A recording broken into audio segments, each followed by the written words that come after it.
Greetings and bienvenue, Midnight Crew. Thank you for returning to this broadcast. And welcome to new viewers joining us for the first time. If you like a video, then feel free to subscribe. In this thread, we talk about weird church experiences. I'll start. I just recently left my church. At my old church, the pastor was being suspected of having an affair with a 20-year-old girl because he was growing visibly obsessed with her and really paranoid, erratic, and just fucking odd. He mentioned this girl constantly in church during his 40 to 50-minute lessons for a long time, and we barely read or heard from the actual Bible. The church grew really small, and the elders started to leave. He started accusing people of spreading rumors about him and the girl, made his lessons about how people are jealous of how perfect the girl was, and told the church if they don't like the girl, then they can leave the church. Because then they don't really love God and need to ask for her forgiveness. He finally asked my mother-in-law to leave the church, along with a bunch of other people, and accused us of hating Jesus and being antichrists. I'm honestly really angry at him because me and my family did nothing wrong. But there is nothing I can do. Be in middle school. Each year on a specific date, all Christian students are encouraged to gather around flagpoles before class starts and pray in public. After school, we all attend a kind of meeting in our local theater. Suddenly, out of nowhere, this random guy stands up from the audience. Eyes closed and voice loud and clear, he starts talking about how God is pleased with us for standing by our faith as a public capacity. When he stops and sits down, the pastor on stage is clearly baffled. We carry on worshiping. Never knew the guy's name, so we forget about it over the years. Too long, didn't read, random guy channels Jesus in front of 100 middle schoolers. Oh boy, do I have some stories. My adoptive parents joined a really bizarre evangelical Christian cult when I was about 11 years old. They both got ministry credentials and started working for the church. Their behavior kept getting more and more bizarre. My biological mom heard about it and tried to get her shit together to get custody of me again, but failed, so I was stuck in this group until I was 18. Parents adopt me out of foster care when I am 9. Around age 11, we start attending church a lot. By age 14, I am at church 7 days a week, at prayer meetings, working, etc. I go after school every day, and on Sundays we attend 3 separate prayer services. I am not allowed to have any friends outside of the church, or view popular media, magazines, TV, etc. The church pushes veganism very heavily, saying it is required by the Bible. We eat nothing but bread and vegetable soups for 3 years. We also practice religious fasting, so every once in a while it would be decreed that we had to not eat during the day, and live off of 1 meal a day for 40 days. My parents were kind of retarded about nutrition, so I actually developed severe malnutrition problems from it. They also embraced this weird Christian discipline movement that embraced corporal punishment. It also required taking doors off of hinges so teenagers never have privacy, timing them in the bathroom, forcing them to take cold showers, and having them dress behind a curtain to prevent masturbation. This movement also encourages husbands to regularly discipline their wives with spankings and groundings, so they stay spiritually submissive. It was kinky as F, to be quite honest. During summers I had to write book reports on books assigned by the ministers. A lot were pretty standard Christian mainstays, like C.S. Lewis and Philip Yancey. But one summer it was nothing but Ayn Rand novels, and another time we had to read these odd true crime books and discuss the nature of evil. My creepiest story about this church group involved one of the church moms. Let us call this woman Cathy. Cathy was heavily involved in volunteering and church planning committees. She was always dressed very prim and proper, and acted saccharine sweet with everybody she met. Everything was kittens and rainbows.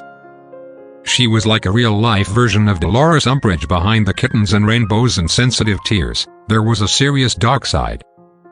I ended up babysitting for her kids a few times. The youngest 2 were always very distracted and strange, and acted out a lot. One day her kids were just acting normal and playing, and we had a great time. She rushed home from work early, apologizing that she had forgotten to give them their medicine. She explains to me that her 5- and 6-year-old both had serious mental illness and had to be on heavy-duty psych meds. She tells me she forgot to medicate them that morning and says I must be ready to quit. They are such uncontrollable monsters. No, they were fine, I tell her. Eventually she starts having me start work earlier some days and feed her kids breakfast. She trusts me to give them their meds. As an experiment, I don't do it.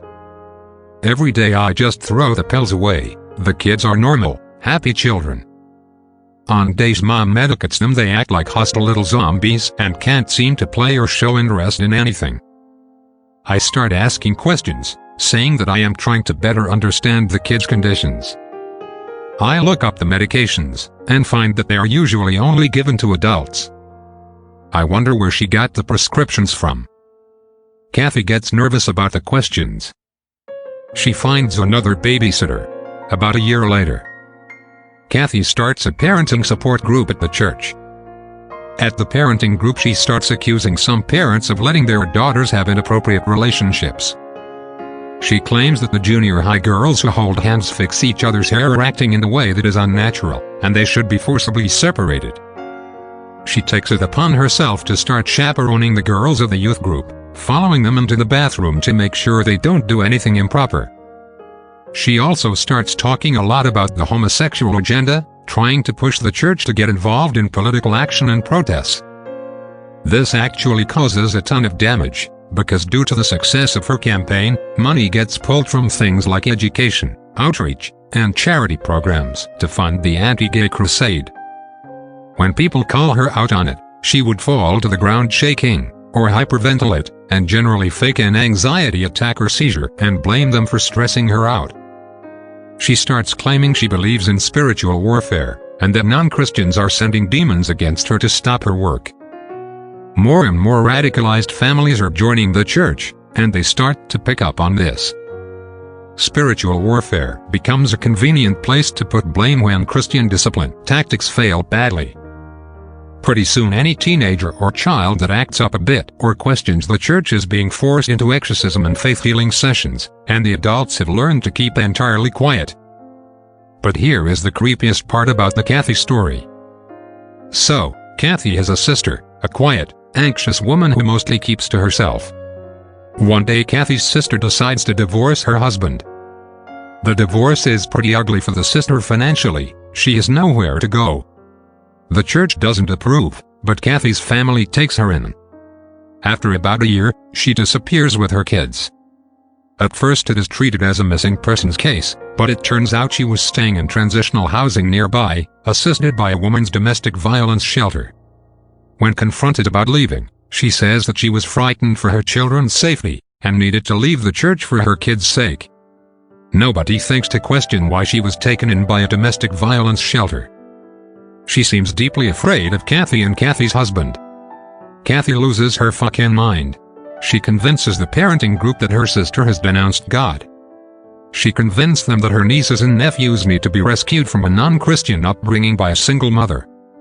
Everyone in the group gets an assignment. False complaints are lodged against the sister at work until she is fired. She loses one job after another. False complaints are lodged with her landlord and she loses her housing. False complaints are lodged with the police and CPS. Basically, the woman is hounded and harassed constantly for months. Cathy never stops trying to get custody of her sister's children. The sister never breaks though, and eventually drops off the map with her kids. I still think about that woman, what she went through, how far she had to run to get away. I know when I left the church, I was part of a similar harassment campaign that lasted 6 years before I ran far enough, and they lost interest. Last year, Cathy somehow found my number and started calling me to tell me how she still thinks of my suffering and prays for me. It is all sugary sweet on the surface, but it sounds like threat. Like a reminder that I am not forgotten. Unrand evangelical cult, Yeah, I know, right? It doesn't make any damn sense. Have you ever read Rand? Her books have zero Christian content whatsoever, and border on softcore porn. Anyway, there was a handful of other weird stuff. The church pushed for a lot of money and tots. I remember having to give up all my babysitting money and money from summer jobs to the church. The Christian discipline support groups were basically a bunch of adult married women standing around, asking how often they should be spanked or corrected to have a biblical household. There was also a belief in stay-at-home daughters. I knew two families that literally set aside one of their daughters and forbid her from ever marrying or dating, because these girls were supposed to stay home and care for their aging parents. The girls never got a choice in the matter. But then, every girl was supposed to get her father's permission before courting, and fathers were ultimately the ones who were supposed to decide whether or not they married. One girl stayed, never left home, and as far as I know still lives with her father in her 40s. The other girl, went to college, and got married. Anyway, that's all the weirdness I've got. Enjoy. Was an ordained minister for 2 years now. I have almost no faith. Haven't stepped foot into a church, my denomination or otherwise, for nearly 8 months. I was tired of people constantly twisting my words and the words of the Bible to fuel their own crooked beliefs and hatred. It was exhausting. I miss the sense of community and family but not the religious experience. I'm religious and I can't stand going to church. There's a big reason behind why there used to be monks and how a lot of religious thinkers were hermits. I grew up Mormon, and we did baptisms and sealing for the dead by proxy. That means I would go to the temple and be baptized 5-10 times for a dead person. I was doing this during a youth trip one day, and one name really stuck out in my head. America's Fadden was her name. I got out of the baptismal pool and went to get changed. While I was in the locker room, I heard someone whisper my name. Anon, I looked around and there was nobody anywhere near me. Shrugged it off. A louder whisper, Anon, thank you.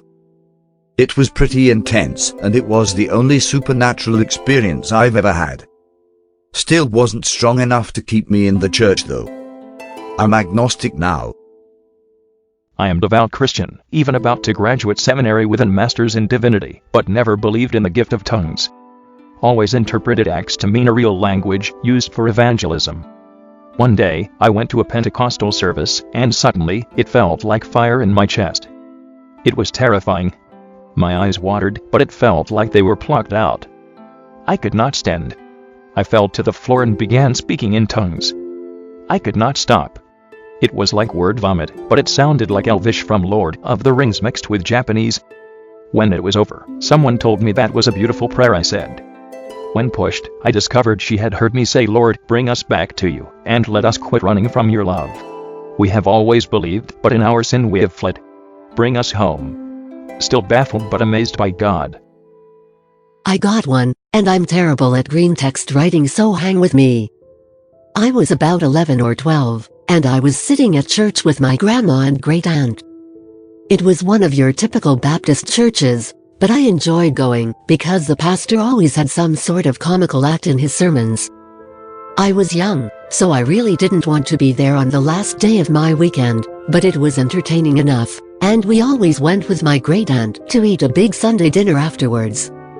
It started off plain enough, singing hymns and hearing a couple of people call out prayer requests and reporting blessings or some story about angels or miracles they had experienced. After that, the pastor delivered his sermon, a 2-hour lesson about how certain forms of dancing were derived from satanic rituals. I heard the doors at the back of the church open, which echoed through the whole church because it sounded like someone pissing off a large group of bats. And I was pretty sure it was intentional, since those doors were the only ones unlocked after the service started, which meant you had to go through them if you were late. A man who had been there since I had been forced to go walked in, slamming the doors shut, which opted the pastor to say, "Welcome, brother." The man just walked up to the altar and knelt down like he was praying, so everyone but the pastor started ignoring him. After a few minutes, the man stood up, lifting his arms like he just won something, and the pastor and the deacons rushed him. At the time, I didn't know what they were doing, so I naturally thought they were just beating the hell out of him. At one point the guy threw one of the deacons into one of the front pews, and the pastor grabbed him by the throat, yelled something and pinned the man to the floor. This went on for about 2 hours, maybe longer, since the 2-hour mark was just how long I was there. All but the pastor, the deacons, and a few more people were forced to leave. Never saw the guy again. I hope that you enjoyed tonight's broadcast. If you enjoyed tonight's story, then please subscribe to the channel as more green texts will appear daily. A new broadcast will appear when the clock strikes midnight Central Time.